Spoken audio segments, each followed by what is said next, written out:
Ahí vamos. Nuestra postura no niega el pecado original, entendido bíblicamente como una condición caída, mortal y corruptible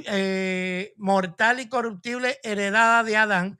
La que rechazamos es una interpretación específica y tardía, la idea de que el ser humano nace ya jurídicamente culpable del pecado de otro, antes de cualquier acto moral. Eso es lo que nosotros estamos en desacuerdo, ¿ok?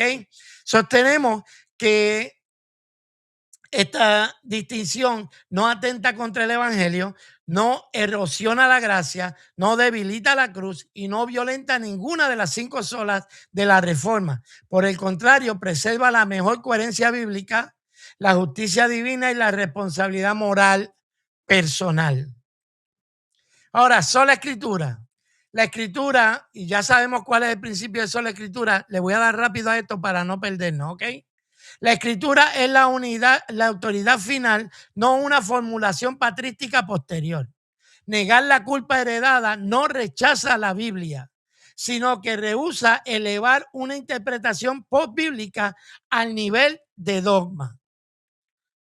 La culpa heredada no es bíblica. La observación es clave. La Biblia afirma que la muerte entró por Adán, Romanos 5:12, pero no dice explícitamente que la culpa judicial de Adán se imputa automáticamente a cada ser humano al nacer. El texto, como de Ezequiel 18, Deuteronomio 24, Romanos 2, establece un principio claro. Cada persona es responsable por su propio pecado. La imputación la imputación explícita en el Nuevo Testamento no es de la culpa de Adán al infante, es de la justicia de Cristo al creyente. Esa es la única imputación que se ve en la Biblia. O sea que la conclusión en lo que tiene que ver con la sola escritura es que la sola escritura no exige una culpa heredada, exige creer lo que el texto afirma. Y no lo que diga un magisterio, y no lo que diga Néstor Díaz, ni lo que diga Edgar Pacheco.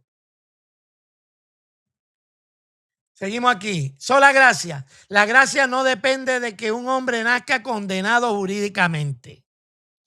Rechazar la culpa heredada no convierte al hombre moralmente neutral o autosuficiente. ¿Qué es lo que nosotros afirmamos? Afirmamos que el ser humano nace en una condición caída, vulnerable al pecado y necesitado de gracia. ¿Ok?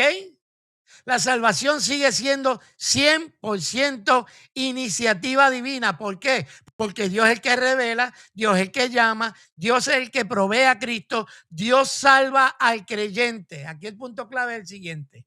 La gracia no es necesaria porque heredamos culpa legal, sino porque nadie puede salvarse a sí mismo, aún siendo responsable solo por sus propios pecados. La conclusión sobre la sola gracia. Negar la culpa heredada no reduce la gracia, sino que evita convertirla en un remedio para una condena no explícitamente revelada. La sola fe. Le voy a dar rápido a esto porque después quiero entrar en unos puntos específicos. La fe sigue siendo el único medio de justificación. Nuestra postura no introduce obras, méritos ni cooperación salvíficas. Nadie es justificado por inocencia infantil, moral relativa, ausencia de culpa heredada, sino únicamente por la fe en Cristo. De la única manera en que se puede ser justificado es por la fe en Cristo. Y el punto decisivo aquí es el siguiente. Si el calvinismo dice que la fe es necesaria para quienes supuestamente nacen culpables, nosotros decimos lo mismo para quienes pecan personalmente. La conclusión es la siguiente. La fe sigue siendo el único medio sin excepción. Ustedes tienen una excepción. Y ustedes tienen una excepción. Solo Cristo Cristo sigue siendo absolutamente indispensable. Negar la culpa heredada no reduce la centralidad de Cristo. ¿Por qué? Porque nadie se salva sin Cristo, nadie es reconciliado sin la cruz, nadie es justificado sin su obra vicaria. La diferencia clave es la siguiente: Cristo no muere para cancelar una culpa metafísica prenatal, sino para redimir pecadores reales, históricos y responsables.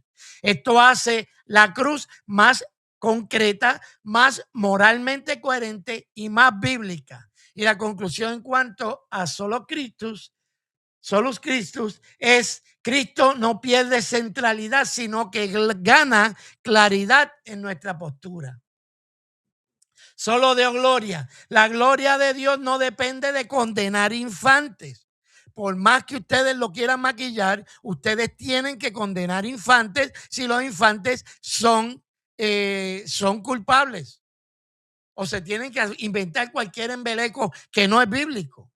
La gloria de Dios se manifiesta en su justicia, su verdad, su coherencia moral, su misericordia real. Una doctrina que afirma que Dios condena judicialmente a seres humanos sin acto moral propio, no glorifica su justicia, no exalta su carácter, no es necesaria para magnificar su gloria. La segunda parte de esto: nuestra postura sostiene que Dios es justo, Dios juzga rectamente, Dios salva gratuitamente, Dios no necesita incoherencias morales para ser glorificado.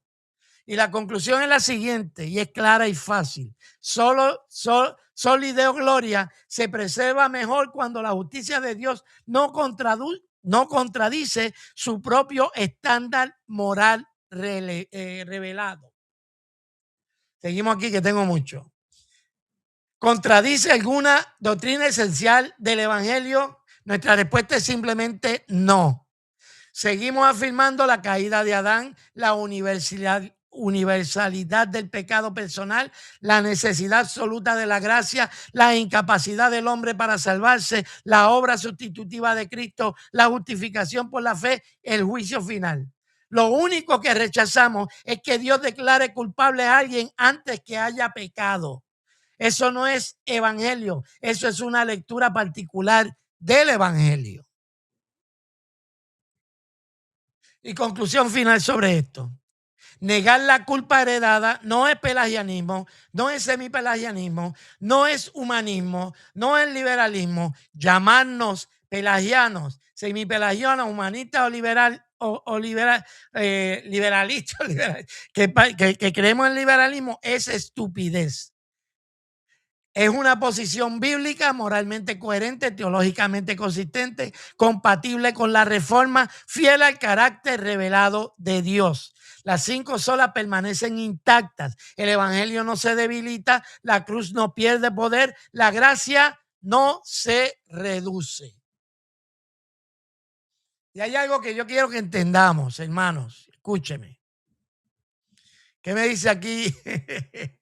Soy mejor pelagiano que calvinista. No, yo prefiero ser pelagiano que calvinista 1000 veces.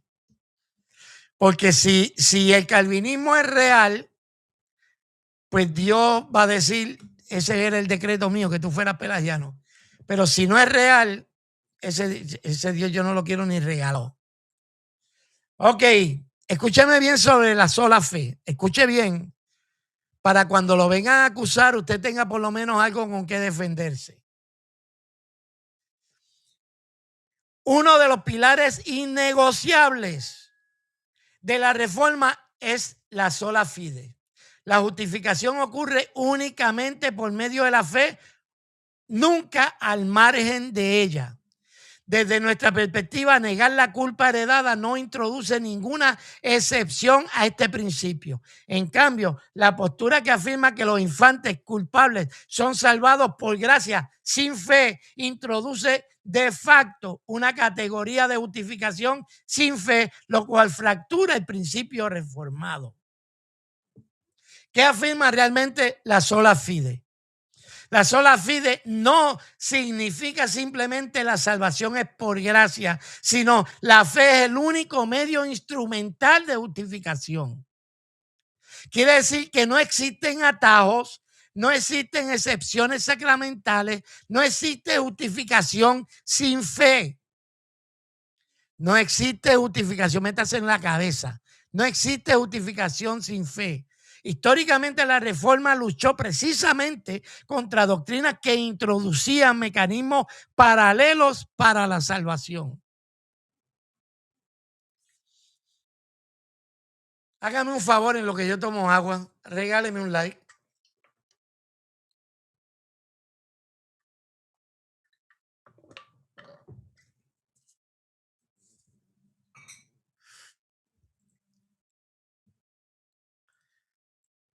En nuestra postura, la sola fide permanece intacta. Desde nuestra perspectiva, nadie, escúchame bien, nadie es justificado ni por nacimiento, ni por edad, ni por estado ontológico, ni por ausencia de culpa heredada. Repito, en nuestra postura, nadie es justificado por nacimiento, por edad, por estado ontológico, por ausencia de culpa heredada. La fe siempre es necesaria para la justificación. Los infantes no son culpables jurídicamente, no son justificados, están bajo la misericordia de Dios, no constituyen una excepción soteriológica. Esto no viola la sola fide, porque la sola fide regula cómo se justifica un pecador, no como Dios trata a quienes aún no son agentes morales.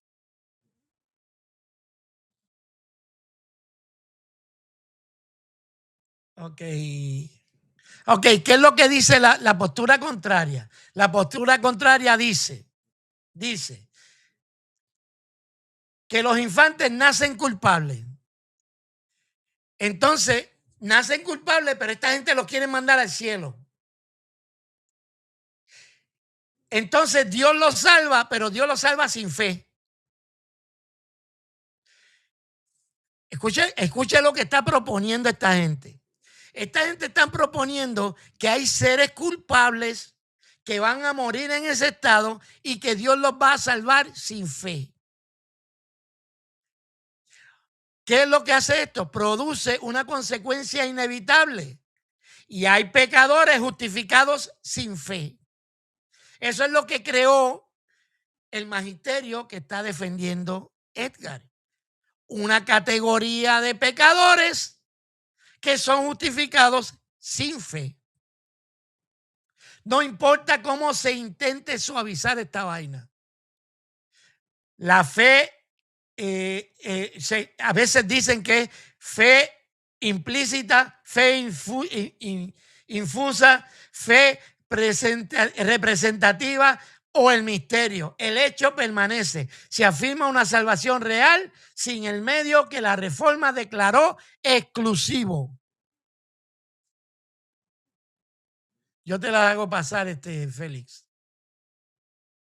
Si la Reforma, tanto que hablan de la dichosa Reforma, si la Reforma presentó la fe como un acto en el que era exclusiva la fe para ser salvos, los infantes no pueden ser salvos sin fe. Ahora vamos a ver quiénes son los que verdaderamente están violentando las 5 solas. El problema es doctrinal, el problema aquí es doctrinal, porque muchas de estas personas intentan justificar esa excepción por compasión. Ay, bendito, no, que los bebés, esos no se pueden ir al infierno.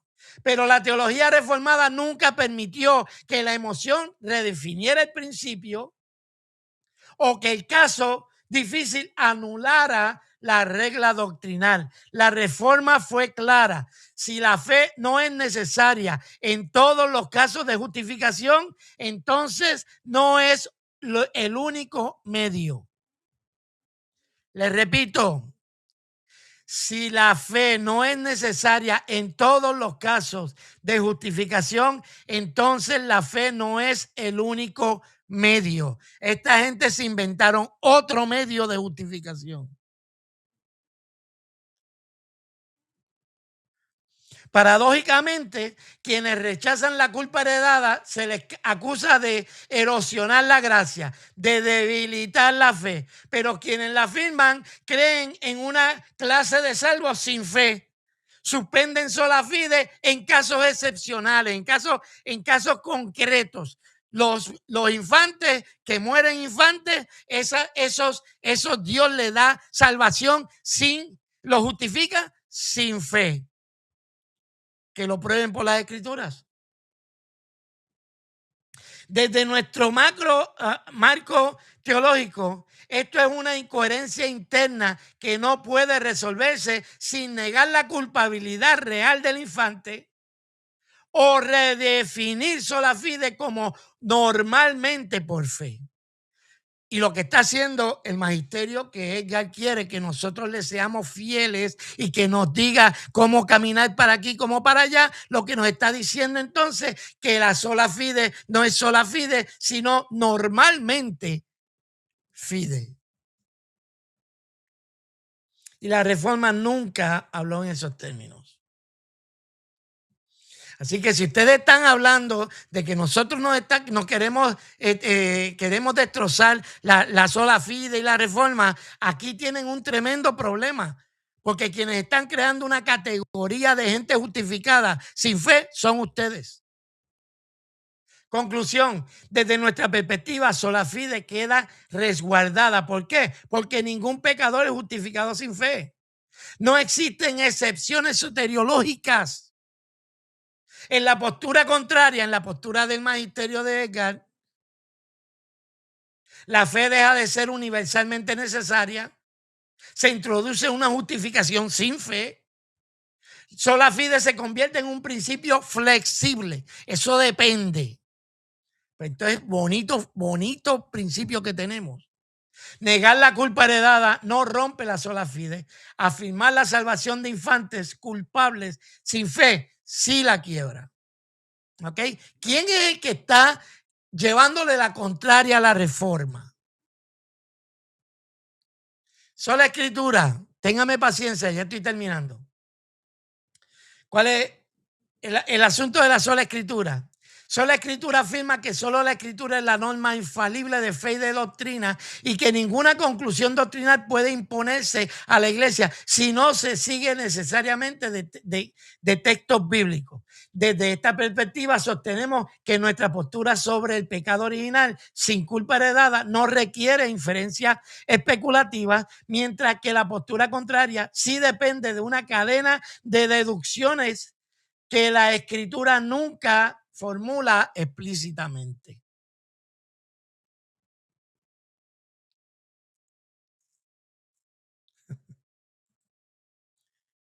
¿Qué exige realmente sola Escritura? Mire esto, la sola Escritura no niega la inferencia. Nadie está diciendo que la inferencia es mala. No, no, no. No la niega. Pero exige que la inferencia sea necesaria, no opcional. O sea, tú no puedes coger y agarrar toda una doctrina a punta de inferencias, que eso fue lo que hizo Will Graham con la cuestión de la expiación ilimitada. Will Graham afirmó que su doctrina de la expiación limitada está basada en inferencias, no en textos claros de la Biblia, habiendo un montón de textos claros que sí hablan del deseo de Dios de salvar a todos. La inferencia sea textualmente exigida, no construida. La inferencia sea consistente con el patrón moral revelado en toda la Escritura. Una doctrina que solo puede sostenerse mediante deducciones implícitas acumuladas ya está, por definición, en tensión con sola Escritura. Nuestra postura, el texto dice exactamente lo que afirmamos. ¿Ok? Nuestra conclusión es sencilla. El ser humano hereda una condición caída y mortal, pero la culpa es personal, no transferida. Y esta conclusión no necesita inferencias adicionales, porque la Escritura lo afirma claramente. El pecado entra por Adán y la muerte pasa a todos los hombres. Romanos 5:12. Cada persona muere por su propio pecado. Ezequiel 18. Nadie es juzgado por el pecado de otro, de acuerdo a Deuteronomio 24. Dios juzga conforme las obras personales, de acuerdo a Romanos 2. Aquí no hay que completar el texto para que diga algo más fuerte de lo que dice. Téngame paciencia, hermanos. Yo sé que esto está larguito, pero téngame paciencia. Esto es bien importante. La postura contraria, una doctrina construida por inferencia. Para llegar a la culpa heredada, la postura contraria debe inferir que todos pecaron. En Romanos 12 significa culpa jurídica imputada. Es un invento. Que esa imputación ocurre antes de cualquier acto personal. Que esta culpabilidad incluye condenación real. Que infantes culpables pueden ser justificados sin fe. ¿De dónde salió eso? Del magisterio que nos dice Edgar que nosotros tenemos que serle fieles. Un magisterio que parece ser infalible porque él es el que nos dice cómo pensar. Ninguno de esos pasos explícitos en el texto, ninguno de estos pasos es explícito en el texto. Cada uno es una deducción teológica, no una afirmación bíblica directa. El problema metodológico, la inferencia no es neutral. Nuestra postura se mantiene solo con el texto afirmativo. La postura contraria solo sobrevive con inferencias acumuladas. Esto invierte en principios reformados. La reforma nos enseñó, solo la escritura. La reforma no enseñó, quede claro con esto, la reforma no enseñó que solo la escritura más inferencias necesarias para salvar el sistema. No, sino que la escritura habla y la iglesia escucha. ¿Quién es el que está violentando los principios de las 5 solas? ¿Quién es el que está violentándolo? ¿Somos nosotros o es el magisterio al que nos tiene que decir qué hacer, cómo pensar y cómo movernos? El caso de los infantes, donde la inferencia se vuelve inevitable. El texto bíblico nunca afirma que infantes sean culpables jurídicamente. Nunca afirma que sean justificados. Nunca afirma que sean condenados. La postura contraria, sin embargo, tiene que deducir culpabilidad, condenación o salvación sin fe. Repito, nuestra postura nunca afirma, el texto bíblico nunca afirma que infantes sean culpables jurídicamente. Nunca afirma que sean justificados. Nunca afirma que sean condenados. Pero la postura del magisterio que nos debe decir cómo pensar y cómo movernos y cómo actuar, nos dice que la postura contraria, sin embargo, tiene que decir que hay culpabilidad, condenación o salvación sin fe.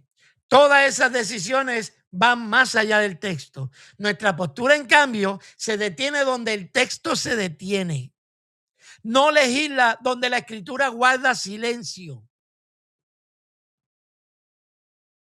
No crea doctrinas para resolver tensiones artificiales. Y ustedes están creando una doctrina de una fe, bueno, que ni siquiera es fe. Están creando una salvación y una justificación sin fe. ¿Qué locura es esa? Seguimos y estamos terminando. Son la escritura preservada en nuestra postura. No forzamos los textos ambiguos, no añadimos dogmas no revelados, no creamos excepciones soteriológicas, no imponemos soluciones extrabíblicas. Nuestra conclusión concluye directamente del lenguaje bíblico, sin necesidad de ajustes doctrinales. Aquí no hay que inventarse una salvación para infantes. Conclusión final sobre la sola escritura. Desde el principio de sola escritura, nuestra postura es más fiel porque afirma solo lo que el texto afirma y niega solo lo que el texto no dice. La postura contraria depende de inferencias no explícitas, construye un sistema para sostenerlas. ¿Qué se inventaron? Es que Dios los salva por gracia. Pero ¿son justificados por fe o no? ¿Cómo se justifica ese pecador? Y termina creando excepciones doctrinales. No es nuestra postura la que se aparta de la reforma, es la postura que necesita inferencia para sostenerse, la que se aleja del principio reformado. Estamos terminando. Sola gratia. Me queda esta y solo Cristo, ¿ok? Sola gratia. Desde nuestra perspectiva, sola gratia tampoco queda impactada. Tampoco queda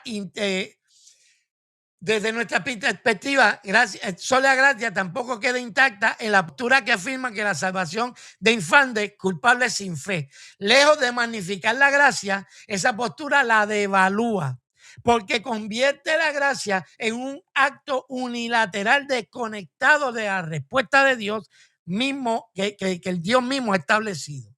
La gracia bíblica no es arbitraria, no es automática y no es coercitiva, es un don real que debe ser recibido, no impuesto.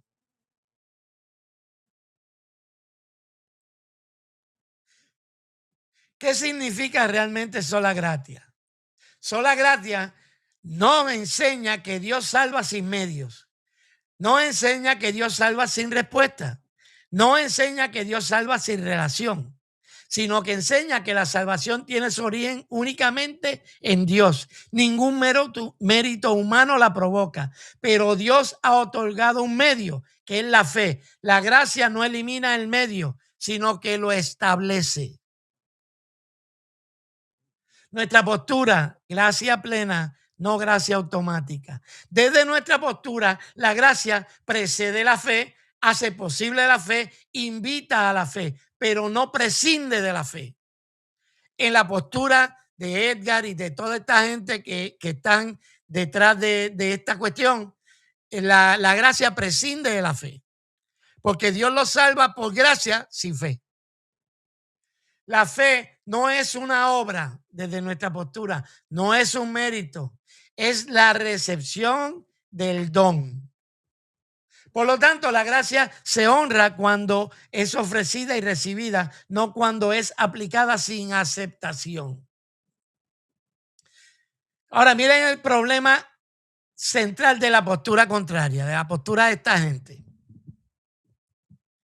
La culpabilidad heredada, el bebé muere en ese estado, salvación por gracia sin fe, produce la consecuencia, una clase completa de pecadores salvos sin recibir el don.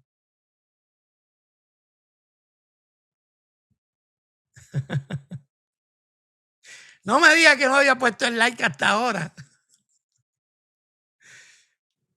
¿Qué es lo que está creando esta gente? Una clase completa de pecadores que son salvos sin recibir el don de Dios. Se le aplica una gracia ahí sin fe. Son justificados sin fe. Eso implica que la gracia ya no es un regalo. La fe ya no es necesaria. La relación personal queda anulada. La gracia se convierte en un decreto impersonal, en una aplicación automática, un acto sin reciprocidad. Esto no es gracia bíblica.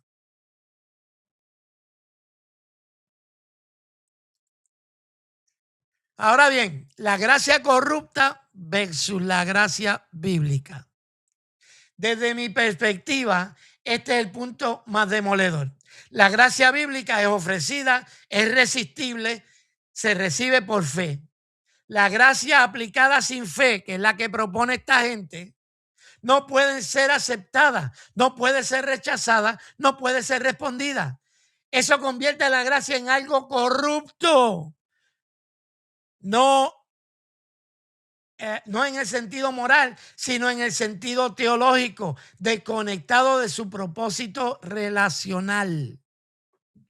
Una gracia que no puede ser recibida conscientemente deja de ser gracia y se ha vuelto un mecanismo.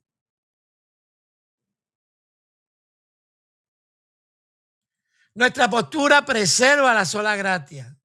En nuestra postura nadie es salvo por edad, por condición, por decreto, sin respuesta. Todos los que son salvos lo son por gracia, mediante la fe, sin excepción. Dios no viola su propia justicia, no concede privilegios arbitrarios, no aplica una gracia que contradiga su propio diseño.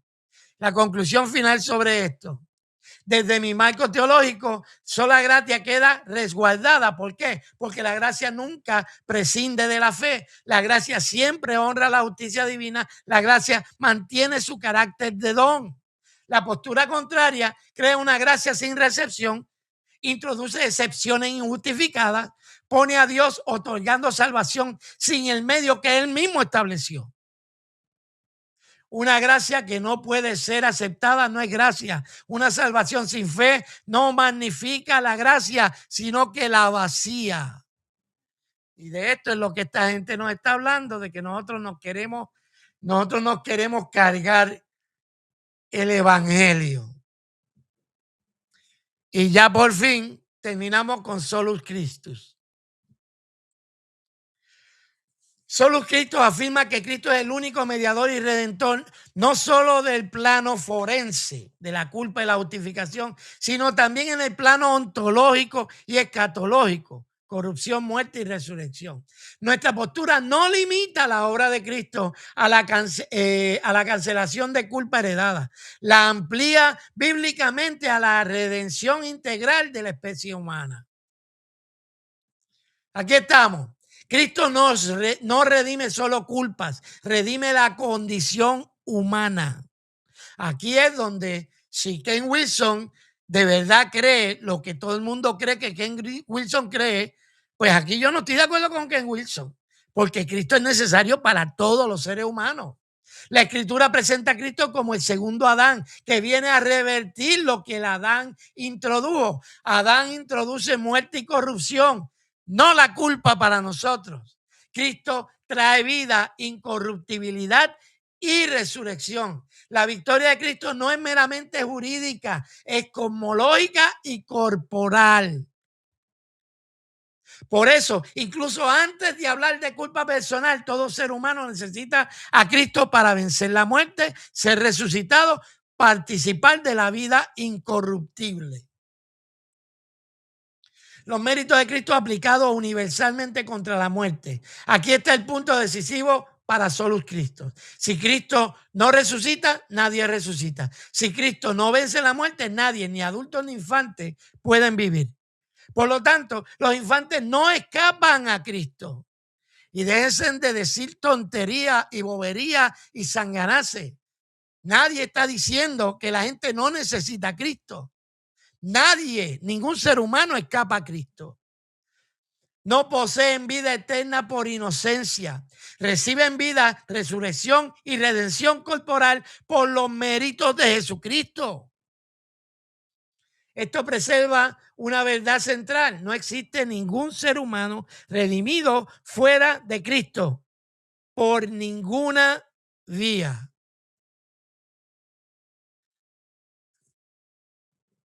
Diferencias con la postura contraria. Paradójicamente, la postura que insiste en culpa heredada más salvación automática de infantes reduce la obra de Cristo a un acto forense excepcional. Introduce una salvación desconectada de la fe, debilita la centralidad de Cristo como redentor de la muerte misma.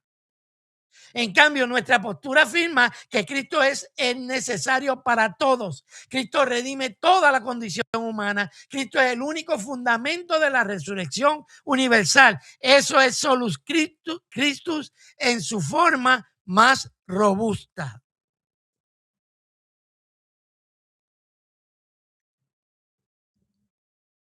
En nuestra postura, el Solus Christus está plenamente resguardado.